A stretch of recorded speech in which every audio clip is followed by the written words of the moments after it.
আসসালামু ড্রিমলাইন প্রপার্টিজ ও ড্রিমলাইন বিল্ডার্স লিমিটেডের পক্ষ থেকে আমি ম্যানেজার সুভাষ মণ্ডল আপনাদেরকে শুভেচ্ছা জানাচ্ছি।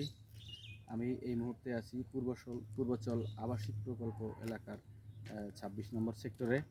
আমি আপনাদেরকে আজ এখানে একটি দেখাবো ৩.৫ কাঠার প্লট, যেটি চাকরিজীবী ক্যাটাগরিতে প্রাপ্ত। প্লটটি দক্ষিণ পূর্ব কর্নার। আপনার প্লট দেখানোর আগে আপনি একটু রাস্তা দেখাই। আমার সামনে দেখতে পাচ্ছেন ৫৪ ফিট রাস্তা, এবং ৫৪ ফিট রাস্তা থেকে এসে এই ৩০ ফিট রাস্তা ঢুকছে। ৩০ ফিট রাস্তা এই যে চলে গেছে, এটা হচ্ছে পূর্ব ফেজ রাস্তা।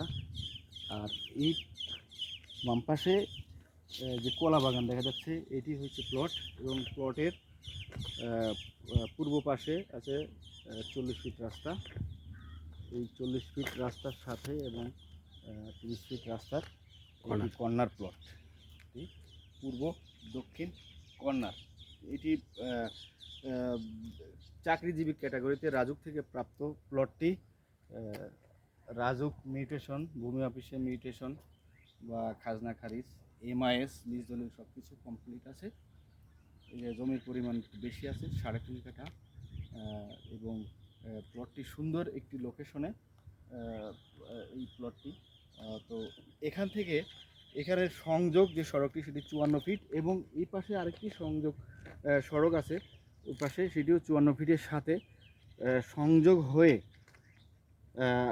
একটু সামনে গেলেই, একটু পাশে গেলেই ১৫ নম্বর সেক্টর। এই ১৫ নম্বর সেক্টরের সাথে একটি ব্রিজ আছে, যে ব্রিজে কিন্তু ওখানে ৩০০ শয্যা বিশিষ্ট একটি হাসপাতাল হচ্ছে, যেটি আপনারা যদি আসেন এই এলাকায় দেখতে পাবেন। কাজ চলছে অলরেডি ওখানে। ৩০০ শয্যা বিশিষ্ট হাসপাতাল, এবং ওই হাসপাতালটি কিন্তু ময়জুদ্দিন চত্বরের সাথে লাগানো। এবং ময়জুদ্দিন চত্বর মানেই তো বুঝছেন পূর্বাচল ক্লাব, তারপর ৩০০ ফিট, অর্থাৎ ৩০০ ফিট থেকে হয়তো আসলে সর্বোচ্চ ১০ মিনিট সময় লাগবে এখান থেকে এসে আপনার এই প্লটের অবস্থান। তো একটি সুন্দর প্লট। এই প্লটটি আপনারা যদি কেউ নিতে চান আমাদের সাথে যোগাযোগ করবেন।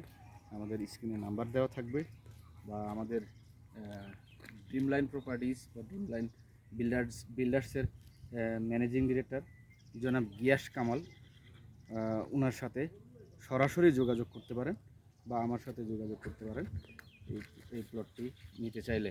তবে এইটি কিন্তু সুন্দর লোকেশনে একটি প্লট, এবং ৩০০ ফিটের কাছাকাছি সংযোগ সড়ক, ৫৪ ফিট, এবং এই প্লটের সব কিছুই কমপ্লিট করা আছে। আপনারা এখনই রেজিস্ট্রি নিতে চাইলে এখনই রেজিস্ট্রি করে দেওয়া যাবে।